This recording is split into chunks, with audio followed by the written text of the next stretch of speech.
telewizji mamy program, w którym 24 godziny na dobę możemy oglądać na żywo, co się dzieje w Watykanie, na placu Świętego Piotra. No, bardzo ciekawe. Często muszę powiedzieć ciekawsze i lepszej jakości niż inne programy telewizyjne. Polecam Vatican Media. Jak widać, na placu Świętego Piotra pustki, a zwykle są tam hordy turystów. Jedna z bardzo niewielu dość, powiedzmy, przyjemnych rzeczy, którą tutaj COVID nam sprawił. No bo jednak bardzo ciekawie się chodzi po Rzymie, jak nie ma aż tak wielu turystów, jest wszędzie pusto.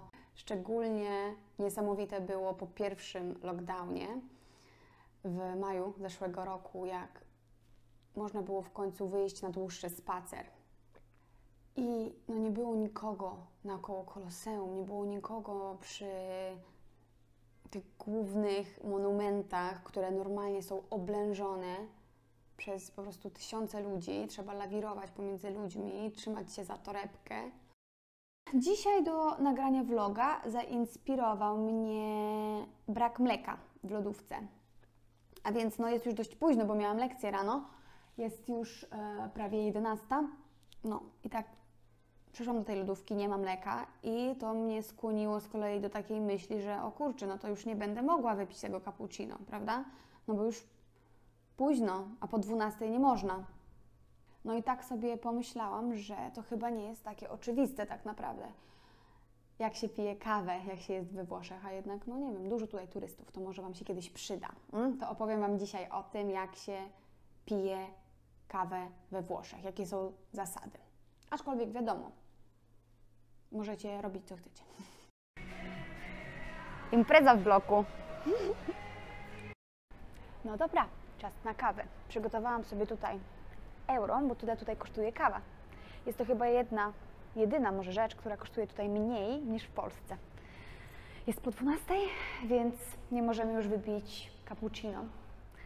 Idziemy po kawę macchiato, czyli moją ulubioną kawę, kiedy jest już za późno na cappuccino. Zapraszam. Tutaj mamy nasz osiedlowy market. Można kupić dużo bardzo marnej jakości rzeczy, ale jest ciekawie. Buongiorno. Un macchiato. Grazie.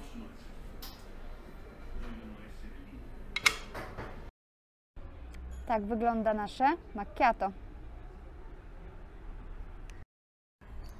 No dobra, w końcu znalazłam trochę odludnione miejsce na schodach kościoła. To możemy pogadać o tej kawie, która już mi wystygła. Kawę kupuje się nie w kawiarni, tylko w barze. Tutaj ogólnie nie ma kawiarni, w których można sobie usiąść i zostać tam nawet kilka godzin, jeśli się na przykład, pouczyć albo pracować na komputerze. Tutaj mamy bary i zwykle te bary to są takie dość mało zachęcające, prawda? Najczęściej mają jakieś plastikowe albo blaszane, takie wiecie, krzesełka i stoliki. Dlatego, że w sumie tutaj nie ma potrzeby, żeby ładnie to urządzać, dlatego, że Włosi zwykle po prostu idą na tą kawę, piją ją po prostu w minutę, i wychodzą.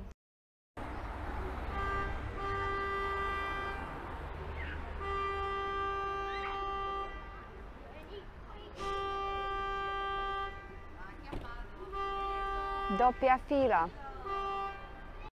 Będziemy kończyć wywód o kawie w mieszkaniu. Przeniosłam się, bo w barze jeszcze nie można usiąść, więc było mi trochę niewygodnie na tych schodkach, a poza tym światło było jakoś za jasno. Nie podobało mi się. A więc przechodzimy do rzeczy, jak konkretnie pić tą kawę we Włoszech.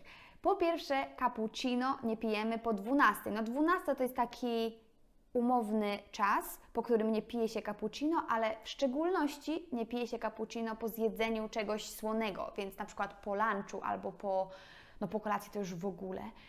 Włosi nie potrafią zrozumieć, jak my możemy mieć ochotę na taką dużą kawę z dużą ilością mleka po czymś słonym, dlatego że oni tą kawę piją tylko i wyłącznie do kolacjone, do śniadania, z czymś słodkim zawsze.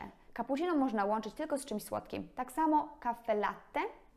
I tu uwaga, mówimy caffè latte we Włoszech. W Polsce to nas zrozumieją, że latte, o co nam chodzi. Tutaj latte znaczy po prostu mleko, więc mogą się na nas dziwnie spojrzeć, jak powiemy latte. proszę. Poza tym w barze najpierw trzeba zwykle zapłacić. Najpierw mówimy, co chcemy, płacimy, a potem idziemy do pana czy pani, żeby nam zrobili kawę. Z tym paragonem idziemy do nich. Więc trzeba od razu wiedzieć, co się chce. I uwaga, jeżeli powiemy, że chcemy kafe albo coffee po angielsku, to oni to zrozumieją jako espresso, bo dla nich to jest ta właściwa, prawdziwa kawa, prawda?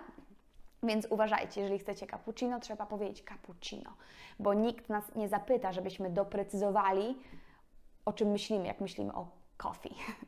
A więc tak, po 12 albo po lunchu czy po kolacji, jeżeli chcemy kawę, raczej powinniśmy wybrać espresso lub macchiato, jeżeli nie lubimy samego espresso. No ja na przykład nie lubię, jest dla mnie za mocne, no jakoś nie podchodzi mi.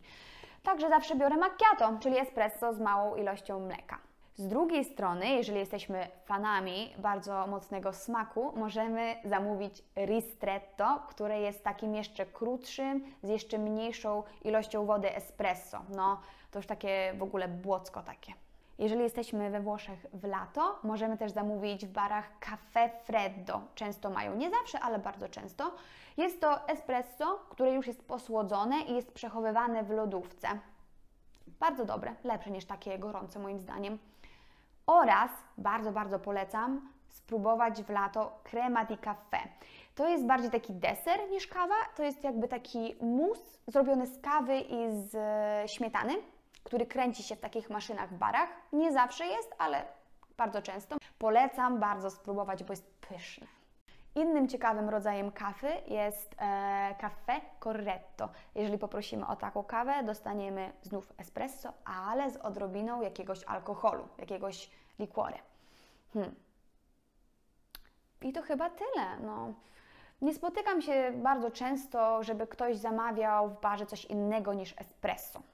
Albo cappuccino rano, albo macchiato. To są 3 najczęściej wybierane tutaj przez Włochów kawy. No, nie świrują z tymi kawami. No. Nie ma tutaj żadnych Starbucksów, Costa Cafe, nic z tych rzeczy. Nikt tutaj nie pije pumpkin spice latte, albo ogólnie jakichś smakowych kaw, albo nie wiem, ze śmietaną czy coś. Ze śmietaną czasami można poprosić. Można dostać, niektórzy piją.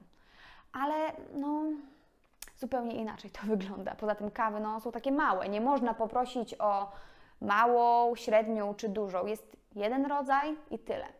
To chyba na tyle, jeżeli chodzi o podstawowe kompendium kawy. Jakbyście mieli jakieś inne pytania, to piszcie w komentarzach.